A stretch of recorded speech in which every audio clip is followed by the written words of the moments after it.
Public access television is not responsible for the following. Holly Berkowitz, producer, December 14th, 2011.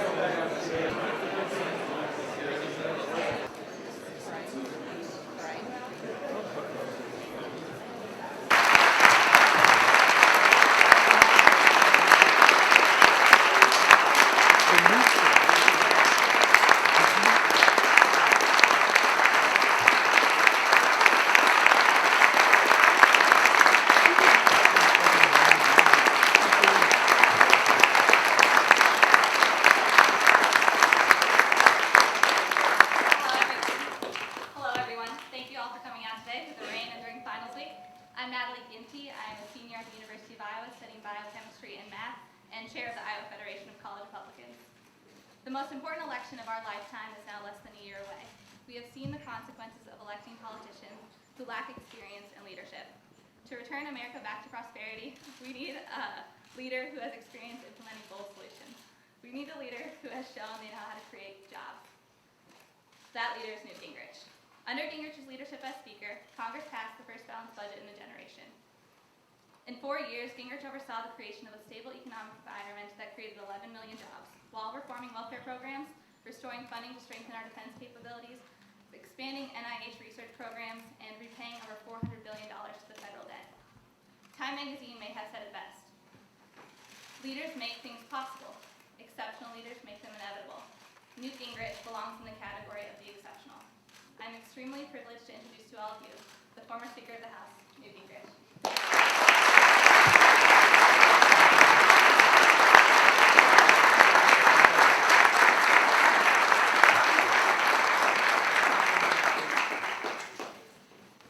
Thank you, Natalie, and I want to thank all of you and very briefly point out that Natalie's helping us here.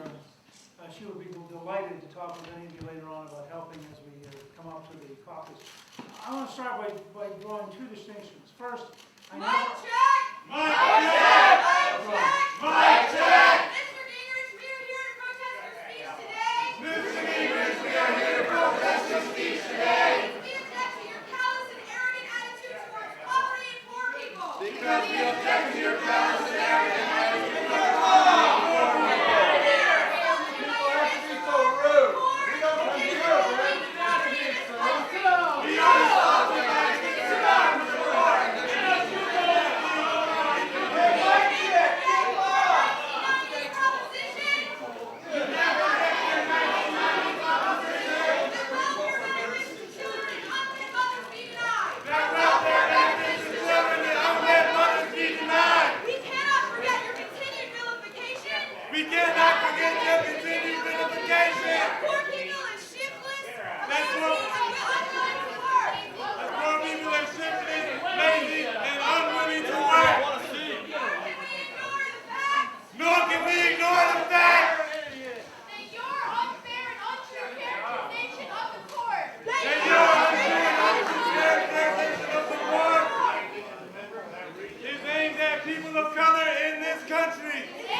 people would like to hear Mr. Gingrich speak today? I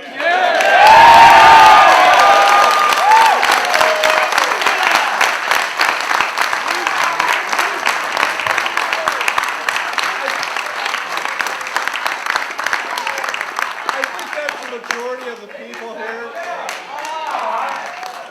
I'd like to hear Mr. Gingrich speak. Because I was sure that your tradition of actually intellectual discourse. We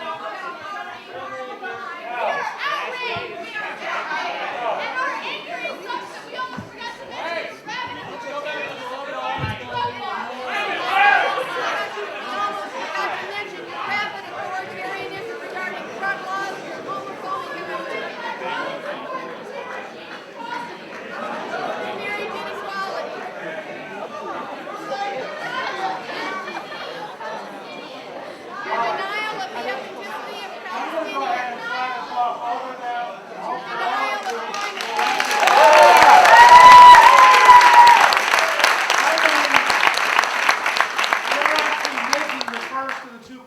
was going to make, which is that I don't ask anyone to be for me, because if you're for me, you're going to vote, go home, and hope I can fix things. And the fact is, with the kind of irrational opposition we're going to face, we need to recognize that the election is the beginning of the change, the election is at the end of the process, and so I ask people to be with me for 8 years so that we can actually get the kinds of changes we need in this country. And I appreciate the fact that 95% of you, maybe even 99% of you, wanted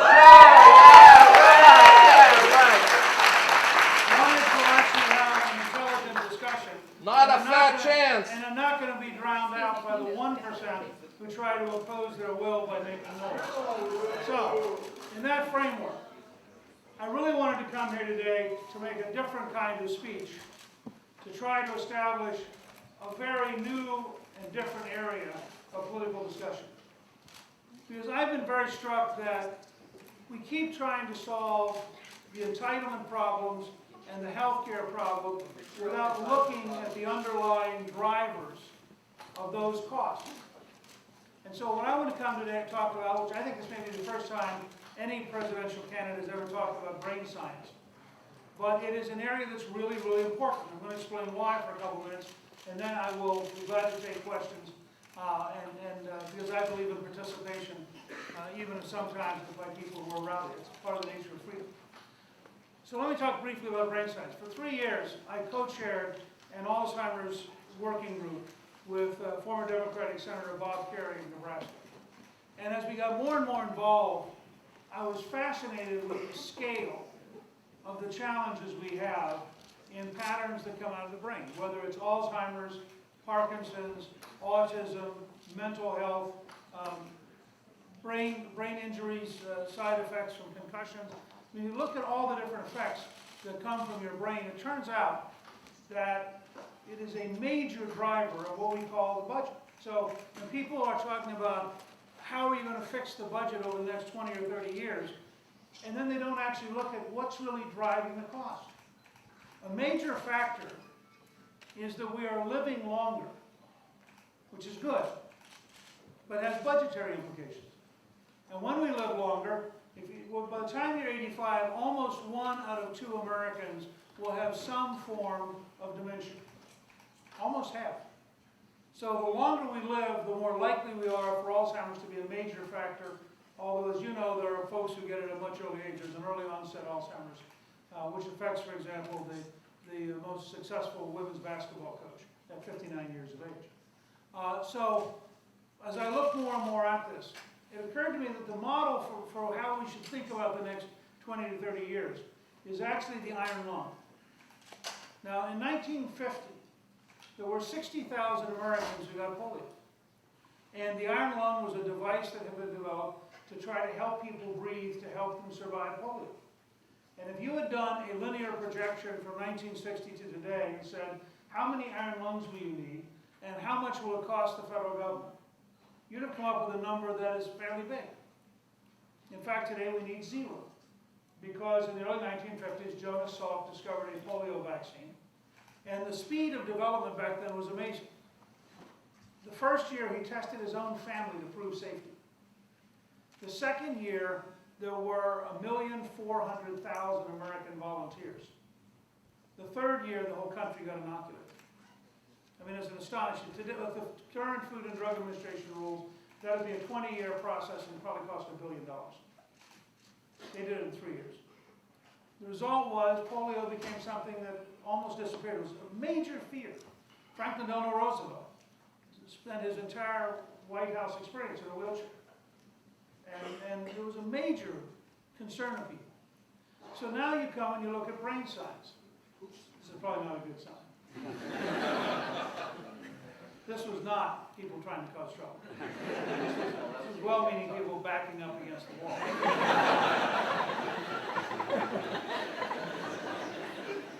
And I'm not going to mention Katie's name today.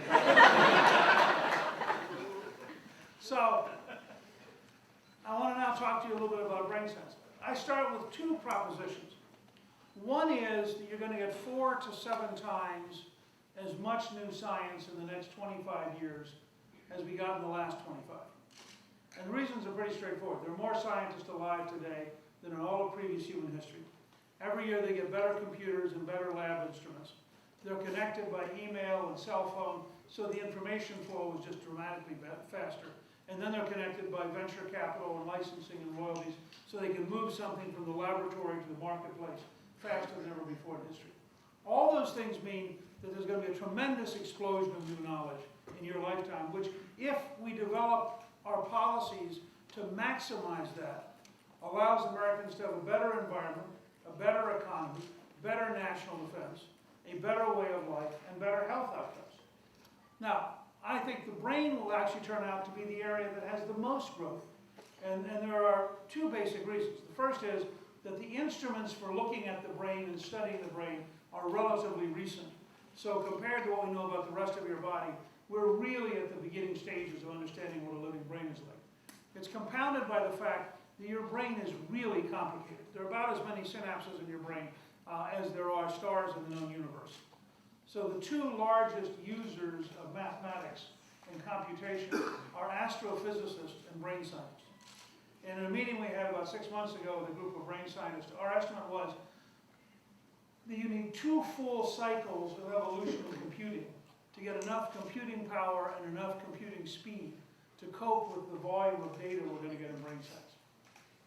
So it's that big a deal. Now why, as a political figure, am I this intrigued? Because there are very direct consequences as it relates both to the quality of life and to the budget. I'm going to stay with Alzheimer's, which is the area I've spent the most work on, and it's the easiest to talk about.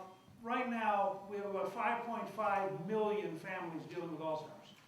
And it's the whole family that deals with it. If you're an Alzheimer's caregiver, you are twice as likely to have a health problem as families that don't have Alzheimer's, because the stress of taking care of somebody over a long period of time actually breaks down the health of the healthy people who are around the person with Alzheimer's.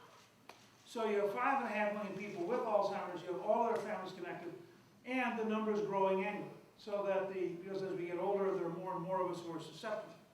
So the current estimate is that from now to 2050, those of you who are students think about this because you're the taxpayers, this is going to affect. From now to 2050, the combined public and private cost of Alzheimer's is about $20 trillion. Now people worry about how big the national debt is. This would be about 1.5 or 1 1/3 national debts, just for Alzheimer's, between now and 2050. You can figure out for yourself how old you'll be in 2050. Most of you here will still be here. And you'll still be paying taxes and you'll still be engaged in the economy. So we're talking about $20 trillion going for care between now and 2050. The estimate is that you don't have to cure Alzheimer's to have a huge impact. If you simply postpone the rate of onset by 5 years, you end up saving somewhere between $6 and $8 trillion. Now, if you go and look at, for example, the effort that was being made by the super committee to find 1.2 trillion, and then you say, okay, so just breaking through with Alzheimer's would save somewhere between 4 and 7 times as much as the super committee was looking for.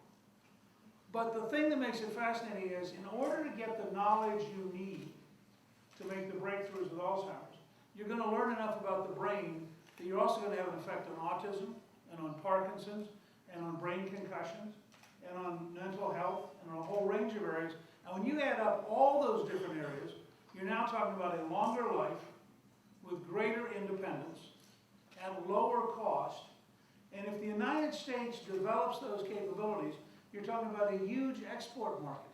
Because this, as the world gets wealthier, health costs become a bigger factor everywhere in the world. And if we had the breakthroughs that enabled us to say to the Chinese or the Indians or the Europeans or the Japanese, you know, how would you like to have a better way of dealing with this? You now create hundreds of thousands of American jobs, creating billions of dollars of products that are sold worldwide in the world market. So you end up with longer lives, greater independence, less stress on your family, dramatically lower cost on the budget, and a larger income. There are 4 parts to what I'm proposing. We're just now launching, beginning a discussion. In fact, after this talk, we're going to sit and talk to some experts about it here. And I've been meeting with people in Arizona and Washington and elsewhere.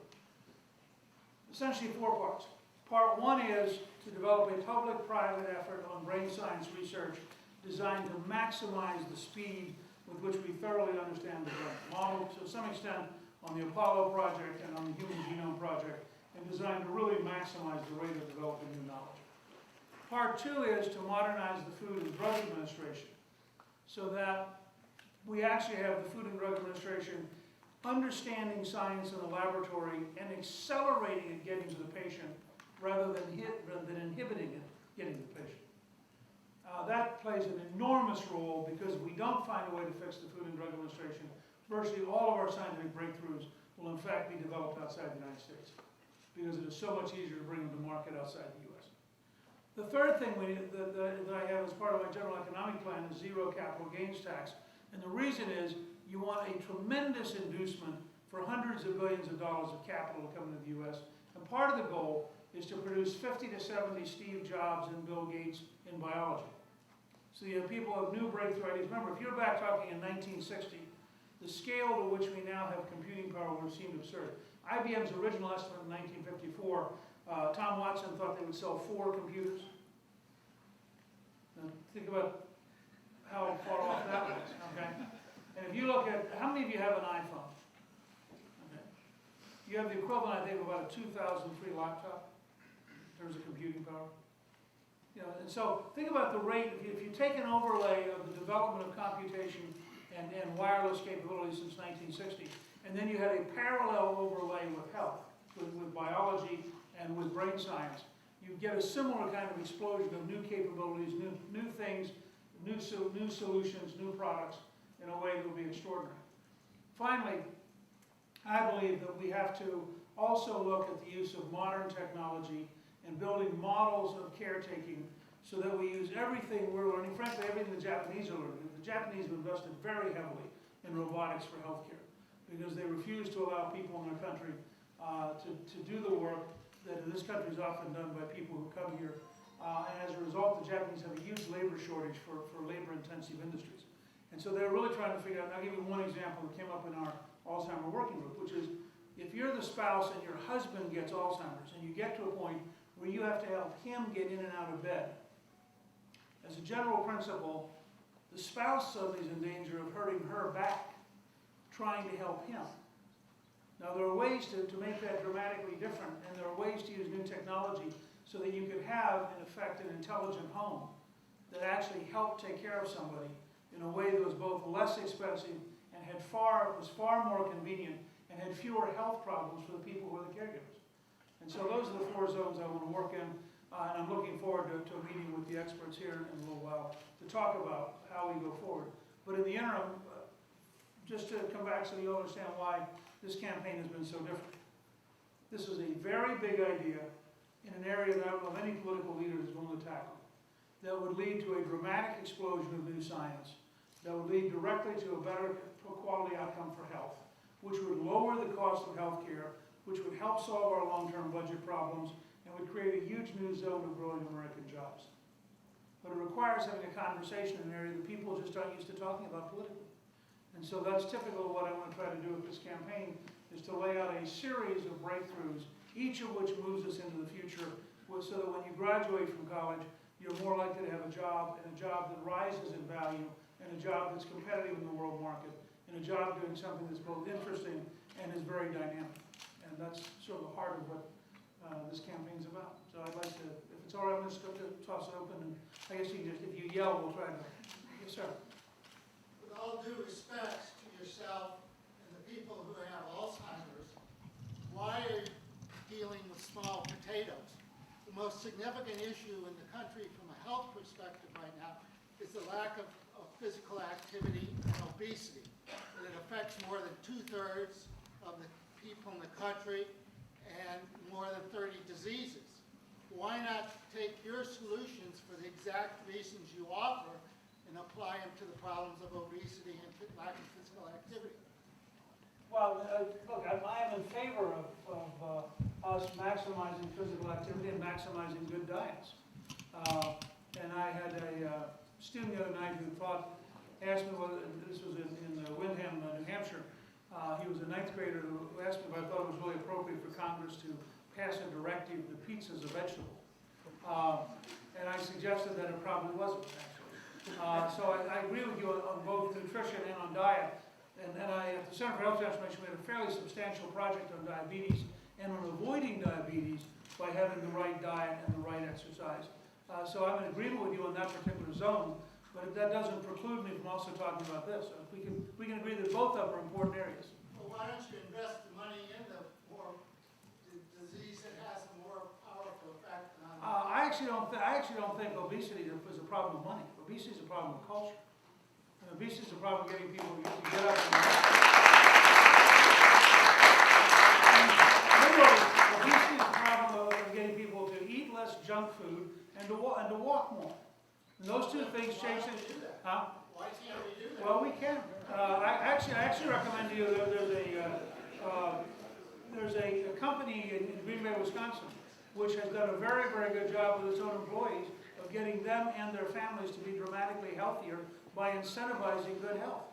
Jeb Bush ran an experiment in Medicaid where if you were diabetic or you were asthmatic, if you took care of yourselves, you got a Christmas bonus because you had saved the government so much money by not going to the emergency room that they could afford to actually reward the good behavior. And they got very substantial changes in behavior because it turned out poor people liked money. I mean, it was a very bold breakthrough concept. Yes, ma'am. Yeah, first of all, does private profit justify all? And the Republican Party seems to focus on the areas for manufacturing cash flow. But if you look at the prevention side, such as the structure of our cities, the greening of our cities, the bringing mass transit in so that we make nice neighborhoods to be in so children enjoy walking to school and they can walk to school. That would do a lot to reduce obesity and increase social health, psychological health, mental health, physical health. I agree. I don't disagree with you. And one of the main deterrents to an image, to a paradigm like that, is the profiteering at the construction level and the focus that people seem to value private profit more than they value the health of their community and the health of their neighbors. Well, okay, I'm not sure I'd quite jump to that conclusion. I can agree with you that cities that are properly planned, but frankly, most of Iowa doesn't need mass transit. Most of Iowa, when you talk about obesity and diabetes, is a local thing that can involve things like bicycling, But it involve things like walking. It takes long-term planning and vision to get a community to prevent the chaos and the catastrophic sprawl that is really costing you and our I might nation a disagree lot. on that. I think most of that chaos is people seeking a better way of life. Yes. So neuroscience is really hard and evidenced by many big pharma companies dropping their neuroscience programs currently. What if America can't make a profit on this? What's your plan B? Well, look, there are a lot of things we do that we don't make a profit on. I mean, I think that the whole goal of life is not automatically to make a profit. On the other hand, if you look around the world, systems that reward achievement seem to create greater wealth, higher quality standards of living, do better, frankly, even by the environment. Successful societies are much better at taking care of the environment than failed societies. So I would suggest to you that the profit motive isn't the end of everything, but it is also not in and of itself a bad thing. And that I realize on a campus where that may be, in some classes, that may be a radical statement. But as a general, I'll give you one example. The Soviet Union was a terrible manager of the environment because communism turned out to mean nobody was responsible for anything. And if you look at the worst places that were polluted in Eastern Europe and the Soviet Union, they weren't a function of the profit motive. They were a function of a really bad government-owned system that had no controls and no honesty and no concern for the future. So I think you can have profits and have a healthy society. Yes, sir. In the past 10 years or so, we've seen a lot of high-profile cases in which drugs that went through the FDA approval process were later shown to have deleterious effects. You spoke of streamlining that FDA approval process, so and of course the Joe Salk example plays into public safety with things like Vioxx and other sorts of drugs, with improving efficiency and getting drugs to market? Well, I'm a very strong advocate of health information technology. And I'm a very strong advocate of being able to monitor on a depersonalized basis what's happening. And if you take Vioxx as an example, that first showed up as a problem in several large systems that had millions of people's records that were electronic that they could scan and suddenly say, something's happening here that doesn't make sense. When you have an electronic health record, you're actually able to improve sooner because you're able to monitor more closely, and you can tell whether or not, in most cases it's not that it's a terrible drug, but it's that there are some circumstances under which people shouldn't use it. And so you can actually have a much more finely modulated system of approval and constant monitoring to see whether or not you've taken too big a risk. Yes, ma'am. Speaker, thank you for being here. I'm a second-year medical student. It's an honor to be having this conversation on our campus.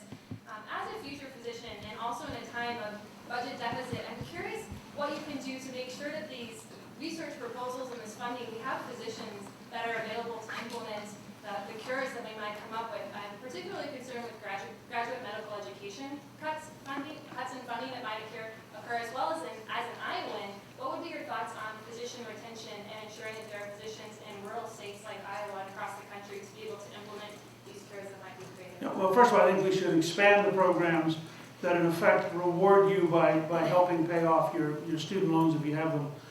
If you stay in areas that are underserved by doctors, whether they're urban areas or they're rural areas. I think that's a program that has worked in the past and that does have a positive impact on doctors making a decision when they leave. I said back in the 90s when we first began looking at this in 95, 96, that I thought we were in real trouble in how we had funded medical education because historically we had cross-subsidized. And so you would charge more in one zone in order to have the money to then be able to subsidize the education program. As that became less and less possible because of the economic pressure, I always thought we ought to consider seriously going towards more of a fellowship program and recognize that there's some base number of doctors, just as there's a base number of scientists, that we really want to produce annually, and we need fellowships rather than loan programs to get people to go into areas that require a lot of learning and a lot of dedication and giving up a lot of their time. And I was partly influenced because I had a National Defense Education Act fellowship to go through graduate schools. I borrowed some money, but I also had a Georgia State scholarship, which I had to pay back unless I taught in Georgia. And so it gave me a very high incentive to find a college in Georgia that was willing to hire me. Yes, ma'am. So kind of coming along with the question that she had come along with here, we were talking about the private, public, high sector thing like the DNA sequencing to try to get some more of this basic science about this figured out. Right. Exactly what mechanism were you thinking of achieving that through? Me being a graduate student here in a science program, I'd like to see that being more of the money going to NIH and supporting graduate students like me getting this basic scientist research, which then would also further support our future economy by training more scientists that can do basic research across all fields, which would also do neuroscience. So what mechanism were you thinking of? Could you go more into that public-private thing here? Sure. I'm thinking a couple things. When you say private, remember also there are a lot of research foundations that also, and that's a growing area as sort of the World War II generation and their successors get older. You have people who are setting up very large private foundations that ought to be seen as part of a network of knowledge and a network of learning, in addition to for-profit companies. I would say that if you look at the Human Genome Project, which originally was at the Department of Energy because NIH didn't want it, and only when the Department of Energy started it, the NIH said, well, if that's the case, I think we'd rather have it here. If we have to do it, even though we don't believe in it, we'd rather do it here than do it over there, because it would be really embarrassing to have the Department of Energy actually having the breakthrough in human genome. But if you look at how that was run, I've spent a fair amount of time with the current director of NIH, who was the head of the Human Genome Project. It was much more mission focused. I am personally dubious about the very small grant peer review model, which ends up with too many scientists spending too much of their time filling out too much paper.